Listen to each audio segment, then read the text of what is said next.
Coup de théâtre pour l'histoire. À quelques jours de la réponse officielle de l'Arcom, le groupe Canal a décidé de retirer ses candidatures pour la TNT de Canal+, Canal+ Sport, Canal+ Cinéma et Planète+.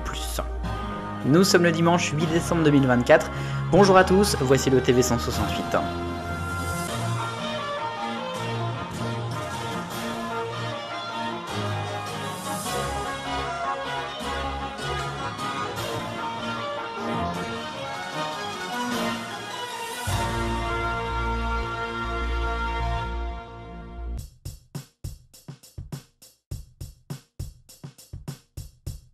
C'est un coup de théâtre dans l'histoire de la télévision française. Jeudi 5 décembre, un peu plus de 18h, le groupe Canal+ communique, je cite, « Tirant les conséquences du retrait de la chaîne C8, première chaîne de la TNT, par l'Arcom et d'un environnement fiscal et réglementaire de plus en plus contraignant pour le groupe en France, Canal+ annonce le retrait de ses chaînes payantes de la TNT. » Alors, je dois vous dire que ça fait l'effet d'une bombe, cette annonce, à la fois pour les téléspectateurs, mais aussi pour l'Arcom, qui ne devait pas vraiment s'y attendre, en sachant que on peut se poser la question, Canal+ et les 3 autres chaînes ont postulé pour être renouvelées pour 10 ans, elles ont été auditionnées, leurs dossiers ont été sélectionnés, et maintenant, à quelques jours seulement de la décision finale de l'Arcom, qui doit donc être dévoilée avant la mi-décembre, que va-t-il se passer, puisque finalement c'est presque un manque de respect pour l'Arcom de se retirer de la course au dernier moment, retirer les candidatures, enfin c'est presque du jamais vu. Alors on va voir ce que l'Arcom veut en dire et ce qui va surtout être décidé, mais au-delà de ça, je dois quand même vous rappeler que ce n'est pas la première fois que Canal+ essaye de se débarrasser du canal 4 de la TNT en 2020, en 2023 et même avant. A noter donc qu'il y a 70 000 abonnés sur la TNT environ, donc il n'y aurait que 70 000 personnes à recaser Canal sur les box ou ailleurs. Notez que Canal+, la fréquence s'arrêterait le 5 juin prochain. Pour les 3 autres chaînes, ce serait le 31 août. Donc Canal+ Sport, Canal+ Cinéma et Planète+.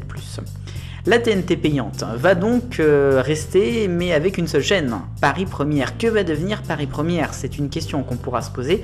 Et puis que va devenir ce fameux Canal 4? Est-ce qu'on pourrait avoir France 4, France Info, C-Star ou toute autre chose? L'avenir seul nous le dira.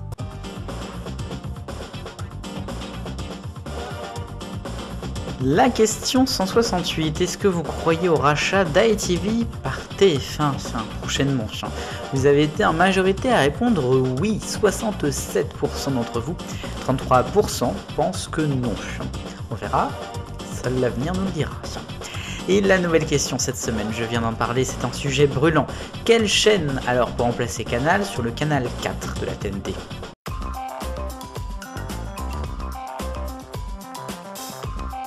D'autres actualités cette semaine dans le rayon, et d'abord c'est la fin de l'aventure Disney Channel en France, une chaîne qui aura marqué toute une génération d'enfants et d'adolescents, notamment dans les années 2000, qui va donc cesser d'émettre après près de 28 ans d'antenne. La chaîne n'existe déjà plus dans de nombreux pays anglophones comme le Royaume-Uni. A noter que côté français, c'est encore à cause de Canal+, toujours eux, que la chaîne s'arrête puisqu'il ne sera plus diffusé l'année prochaine et donc ils ont décidé tout simplement d'arrêter.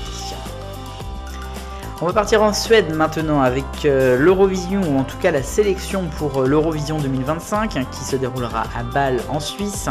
Et qui pour représenter la Suède? Eh bien peut-être une animatrice qui a fait quelques belles heures de la télévision française. Je vous parle de celle qui a tourné les lettres de la roue de la fortune dans les années 2000 avec Christophe de Chavannes. Victoria Sylvestre va donc proposer son son Love It, qui sera donc lors du Melody Festival. Ça sera la sélection Suède prochainement.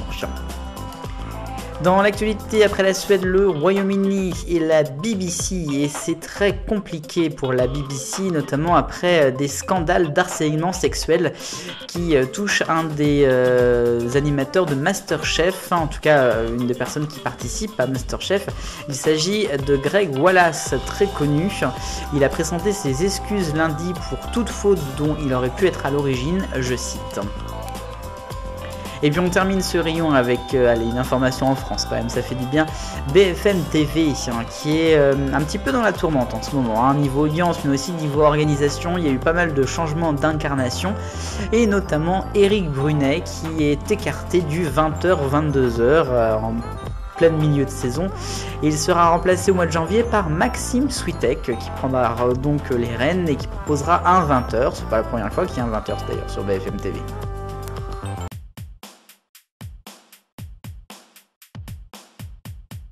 Et un focus maintenant, non pas sur la numérotation TNT puisque j'en ai fait ma une, mais sur l'avenir de la télévision et notamment sur cette fin d'année 2024, un marché publicitaire et financier qui est très tendu. Beaucoup de chaînes ont du mal actuellement avec les recettes publicitaires, notamment TF1, on l'a vu même sur la programmation puisque Cat Size, c'est une série qui était sans doute une des plus attendues de l'année et de l'automne, n'aura été finalement diffusée que par un épisode par soir. En général, en prime time, on a au moins 2 épisodes, si ce n'est plus. Donc ça montre quand même que les annonceurs sont assez frileux en cette fin d'année. C'est pas terminé, on verra ce que ça donnera en 2025, mais la télévision n'est pas morte. On a appris cette semaine que les Jeux Olympiques avaient été regardés dans le monde entier par plus de 5 milliards de personnes, faisant de ces Jeux les plus regardés de l'histoire.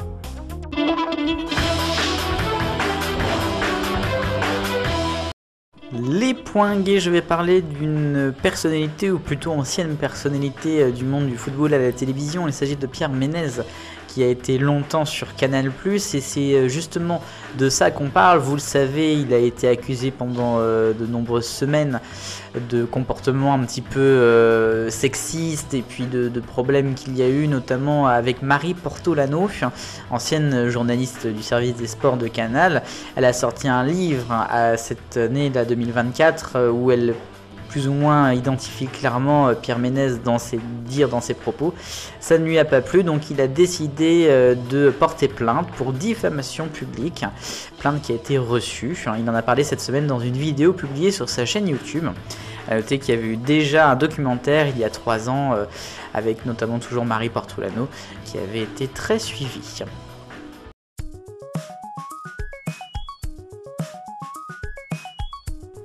Et voici l'arc-en-ciel des audiences qui commence en rouge pour M6, Tous en cuisine en baisse quand même par rapport au juste prix avec même pas 900 000 le jeudi. En prime sur France 3, l'Orange de vendredi, une journée avec Balavoine, en dessous le million de téléspectateurs. Jaune pour TF1 avec la quotidienne de la Starac dimanche, en dessous du million pour la première fois je crois cette saison, en baisse sur une semaine. En vert, c'est M6 avec Irrational, c'est la nouvelle série samedi et c'est en hausse par rapport à celle de samedi d'avant. TMC est en bleu clair avec un bon score pour quotidien lundi et je crois un record de saison en part de marché, 11,6. Ensuite c'est France 2 en bleu foncé, Astrid et Raphaël vendredi 5 millions de téléspectateurs, un beau 27% de part de marché.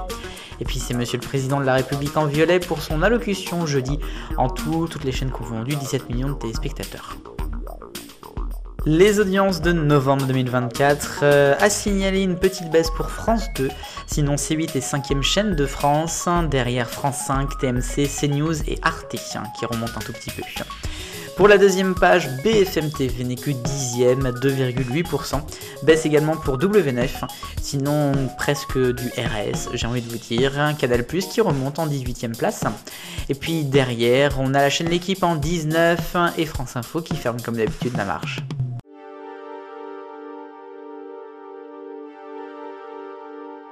Et enfin, on va parler de programme télé 15 jours. Vous connaissez peut-être déjà le bimensuel Télé 15 jours qui est présent en kiosque.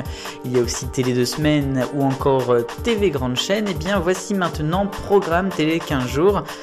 C'est un nouveau donc bimensuel là aussi qui est orchestré par Prisma Media comme Grande Chaîne et 2 semaines. Et c'est donc principalement destiné aux personnes de plus de 50 ans avec des grilles télé très lisibles avec plus de 70 chaînes, 77 exactement je crois. Tout ça pour la Bodixon de 1,50€, donc ce qui fait l'un des moins chers, si ce n'est le moins cher. Et à chaque semaine son rebondissement, alors j'en suis sûr, dimanche prochain, il y en aura un nouveau à la une du TV 168 qui risque d'être historique. Je vous souhaite en attendant une bonne semaine, et n'oubliez pas, vive le bonheur, on est tous des millions de copains. Salut!